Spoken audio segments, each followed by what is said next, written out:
ശ്രീകൃഷ്ണാർപ്പണമസ്തു. എല്ലാവർക്കും നമസ്കാരം. സൂര്യന്റെ ദക്ഷിണായനം തുടങ്ങുന്നത് കർക്കിടക രാശിയിലാണെന്ന് നാം മനസ്സിലാക്കിയല്ലേ. കർക്കിടക മാസത്തിലെ ആദ്യത്തെ 3 ദിവസം പുണർദം 4-ാം പാദത്തിലും പിന്നീട് അങ്ങോട്ടുള്ള 12 മേലെ ദിവസം സൂര്യൻ സഞ്ചരിക്കുന്നത് പൂയം നക്ഷത്രത്തിലുമാണ്. ഈ സമയത്ത് ചന്ദ്രൻ പൂയം നക്ഷത്രത്തിൽ എത്തുമ്പോഴാണ് നാം പിതൃപൂജ ചെയ്യാനുള്ള ഉത്തമ ദിവസമായി കണക്കാക്കുന്നത്. രാഹുകർമ്മയിൽ വരുന്ന ആദ്യത്തെ നക്ഷത്രമാണ് പൂയം നക്ഷത്രം. ചന്ദ്രൻ നിൽക്കുന്ന നക്ഷത്രമാണ് നമ്മുടെ ജന്മനക്ഷത്രമായി കണക്കാക്കുന്നത് എന്ന് എല്ലാവർക്കും അറിയാമല്ലേ. ലഗ്നപ്പുള്ളി നിൽക്കുന്ന നക്ഷത്രം പൂയമായാലും രാഹുകർമ്മ ദോഷം ഉണ്ടെന്ന് പറയണം. പൂയം നക്ഷത്രത്തിൽ ഒരു കുട്ടി ജനിക്കുകയാണെങ്കിൽ ആ കുടുംബത്തിൽ ദുർമരണം, ആത്മഹത്യ, ക്യാൻസർ, വാഹന അപകടങ്ങൾ ഉണ്ടാവുന്നതായി കണ്ടുവരാറുണ്ട്. ആസ്മ പോലെയുള്ള ശ്വാസകോശ രോഗങ്ങൾക്കും സാധ്യതയുണ്ട്.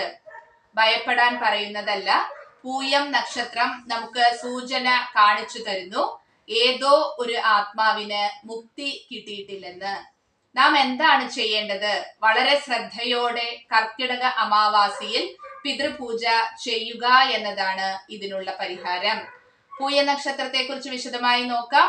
പൂയം നക്ഷത്രത്തിന്റെ ദേവത ബൃഹസ്പതി, ഗണം ദേവഗണം, പുരുഷ യോനിയാണ്, ഭൂതം ജലമാണ്, മൃഗം ആടാണ്, പക്ഷി ചെമ്പോത്ത്, വൃക്ഷം അരയാൽ, അക്ഷരം ഹു, ഹേ, ഹോ, ഡ എന്നിവയുമാണ്.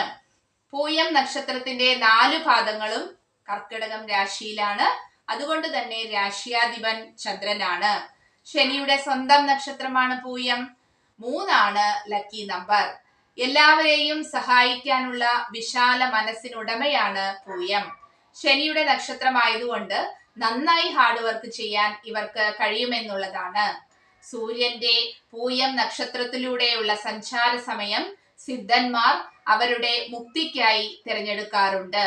അതുകൊണ്ട് തന്നെ പൂയം നക്ഷത്രത്തിലുള്ളവരുടെ ആത്മീയതയ്ക്ക് അല്പം തീവ്രത കൂടുതലാണ്. കർക്കിടകത്തിലാണല്ലോ ഗുരുവിന് ഉച്ചം സംഭവിക്കുന്നത്. അതുകൊണ്ട് തന്നെ നല്ല ഉപദേശകരാവാൻ ഇവർക്ക് കഴിയും.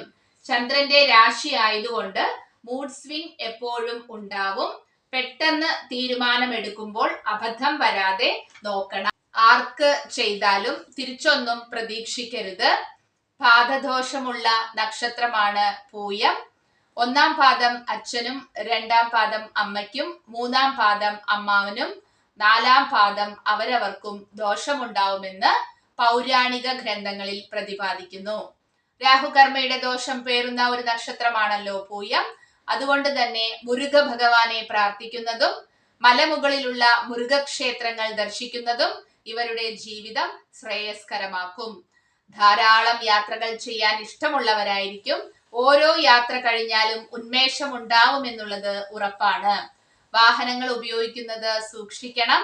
ചന്ദ്രനാണ് പൂയം നക്ഷത്രത്തിലെങ്കിൽ ഈ പറഞ്ഞ കാര്യങ്ങൾ മനസ്സുമായും, ലഗ്നമാണെങ്കിൽ ശരീരവുമായി പൊരുത്തപ്പെടുത്തേണ്ടതാണ്. ജ്യോതിഷത്തിന്റെ ഫലപ്രവചനം ഒരു ഗ്രഹത്തെ മാത്രമല്ല, ബാക്കിയുള്ള ഗ്രഹങ്ങളുടെ കോമ്പിനേഷൻ കൂടി വ്യക്തമായി അറിഞ്ഞാൽ മാത്രമേ ഫലപ്രവചനം നടക്കുകയുള്ളൂ എന്നും മനസ്സിലാക്കേണ്ടതാണ്. ഒരിക്കലും മറയാത്ത നക്ഷത്രമാണ് പൂയം നക്ഷത്രം.